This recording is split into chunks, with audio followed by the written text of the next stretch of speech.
So the Saturn-Jupiter square that has been on and off for the past year is finally at an end. So Saturn squaring Jupiter is such a significant aspect in astrology. Saturn-Jupiter aspects occur the least frequently. They're the two slowest moving planets, Saturn and Jupiter. The moon transits the entire zodiac every month. So the moon makes every aspect to every other planet every month. It'll oppose, conjoin, sextile, trine. The sun does it once a year. Jupiter is 12 years and Saturn is 29.5 years in transiting the zodiac. So the two aspects that they make with the aspects that these planets make with one another occur the least frequently. So for this past year, we've been dealing with Saturn squaring Jupiter.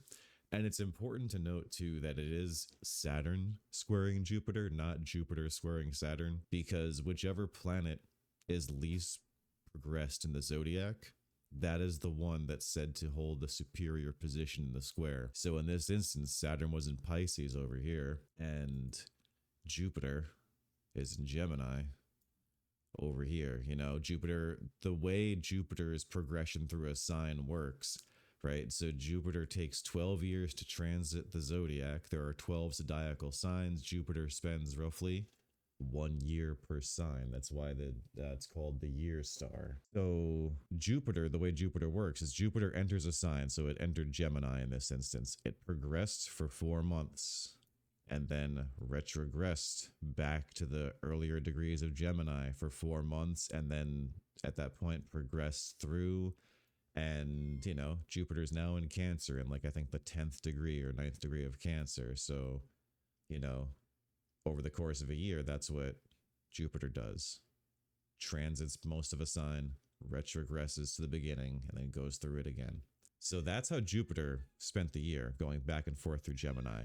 Saturn's slower. Saturn spends about 2.7 years per sign, roughly. So Saturn was in the later degrees of Pisces. So Saturn has now entered Aries, which is going to be another part of this video, because what this square did and why it's so impactful, I'll get back to in a minute once I finish discussing how Saturn transits a sign. But this has just been incredibly impactful. All right, so Saturn goes through Pisces much more slowly than Jupiter, right? He'll progress, retrogress, and then progress again. You know, very, very slow moving compared to Jupiter. And that's kind of how Saturn spent the year. Whenever Jupiter was in the later degrees of Gemini, that's where the square would take place, because for the square to happen, it's a 90-degree difference between the two planets in the same type. So this is a mutable square. So Gemini is mutable air, Pisces mutable water. So whenever two planets are 90-degree separation in the same type sign, like mutable, cardinal, or fixed, that's when squares take place. This was an on and off square, right? Jupiter would kind of dip into Saturn's influence in the later degrees of Gemini, and then Jupiter retrogressed and then escaped the square. So the square was really on and off, right? As these two planets were kind of moving back and forth across their respective signs for the year.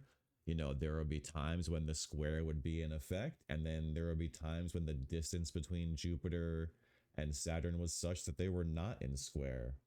So it was on and off for the past year. And these aspects take place. Like Saturn is not going to square Jupiter again for another roughly 20 years. This happens every 20 years. So you're going to get like, right? I don't know how old you are, but like, let's say you live to age 80. That means maybe you'll experience this a total of 4 times in your life, right? And if one of those is when you're a baby, then you're obviously not really able to study it from an astrological viewpoint, right? So this is a very rare aspect, and who knows how many more we will get to experience. But also, the next time this happens, Saturn won't be in Pisces and Jupiter won't be in Gemini. It'll occur in different signs. So it will be hundreds of years before we see another square between Saturn and Jupiter, where Saturn is in Pisces squaring Jupiter in Gemini. They're going to make every other aspect between them before that, and it takes 20 years for this cycle to repeat. So it's extremely rare. Absolutely once in multiple lifetimes energy is in the air right now. What's crazy about this square too, which makes it so unique, is that not only did they square Saturn and Jupiter squared when they were in Pisces and Gemini, but when Jupiter moved into Cancer in the early degrees of Cancer over here, Saturn at the same time, pretty much like a week later, moved into Aries. And that is when shit really went down between Israel and Iran. Saturn falls in Aries. And there are, different interpretations of what a fall means. I think that a fall, planetary fall, is when a planet's worst aspects kind of come out. So Saturn falls in Aries, Jupiter exalts in Cancer.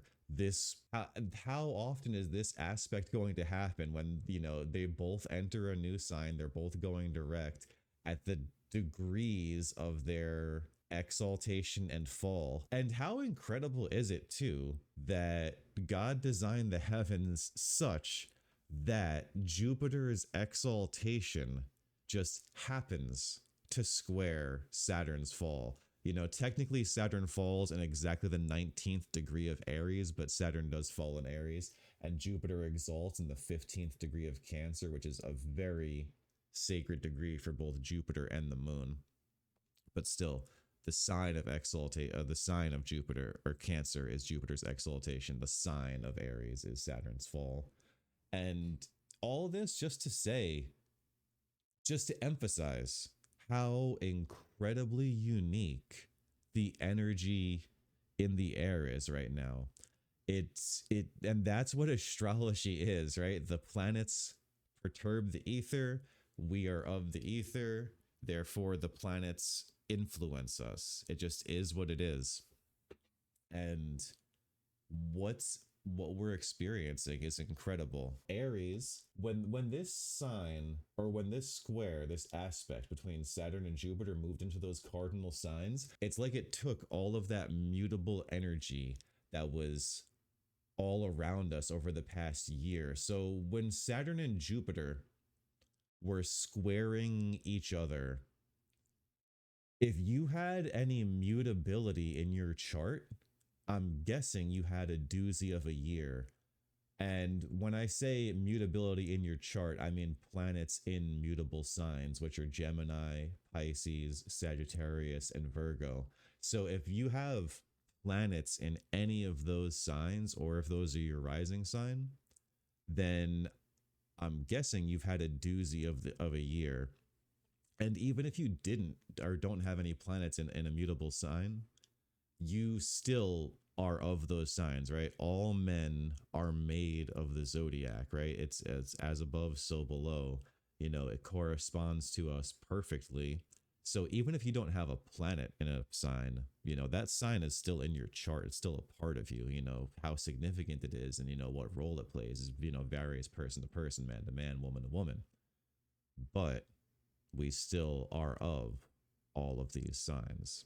So the reason I say that you have had a doozy of a year, likely if you had an immutability in your chart, is because, okay, whatever you had in Virgo for that year, well, Saturn is in Pisces. So Saturn is directly opposite, likely, whatever planet. If you had a planet in a later degree of Virgo, strong likelihood that Saturn was opposing your whatever it is in your chart, your nativity, all year.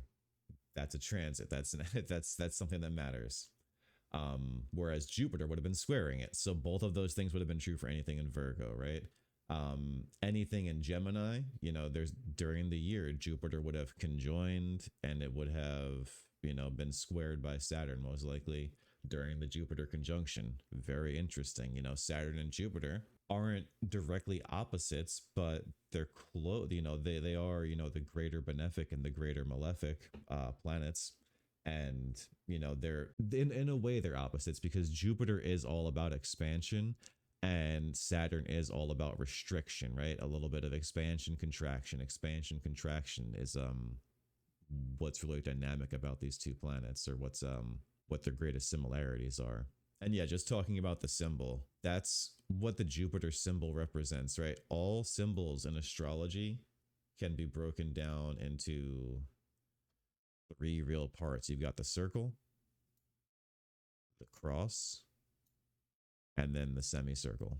That's pretty much everything in astrology. The cross represents matter, the circle is spirit, and the semicircle is the connection between the two, which is very feminine, very interesting. You know, women manifest,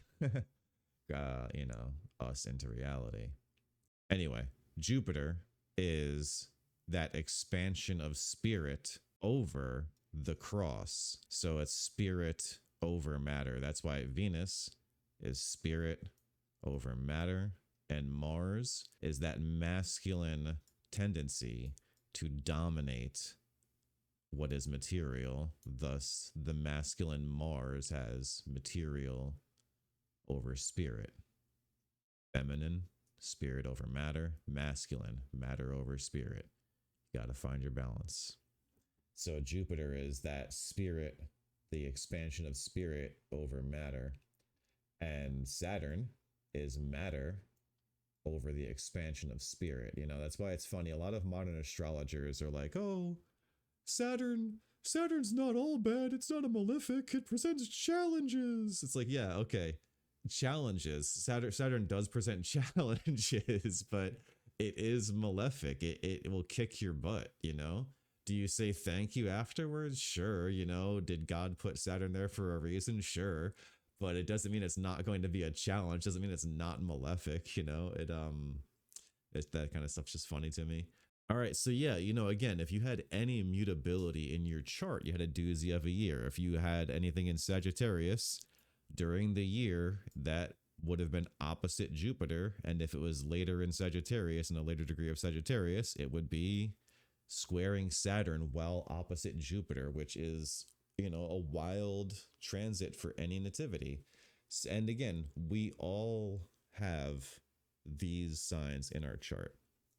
So if you had it, so again, depending on how mutable your chart is, and as far as mundane astrology goes, which is just, you know, talking about how the world is, the world has had a doozy of a year. Tensions are high, and tensions really kicked into full gear, in my opinion. I was watching it very closely, as I'm sure you all were too.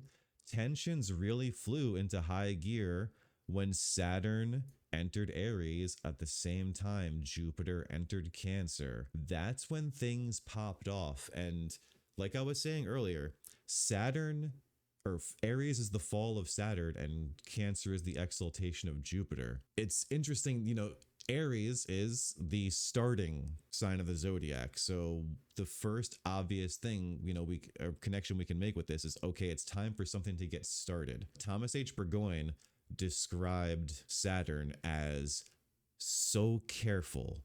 Mars is reckless and quick and unpredictable and not premeditated. Oh, and that's such a good connection. Saturn rules meditation, and the word premeditation versus meditation, interesting when it comes to, you know, the commission of violence, which I don't support. And that's what I want to get at is, hope everyone relaxes now that the square is over, but the energy is in the air. That's not how it works. That's my hopeful wish. But anyway, so Aries is, okay, let's get shit started. And Cancer rules family, but Cancer also rules tribalism. Saturn enters Aries, this carefully malicious planet.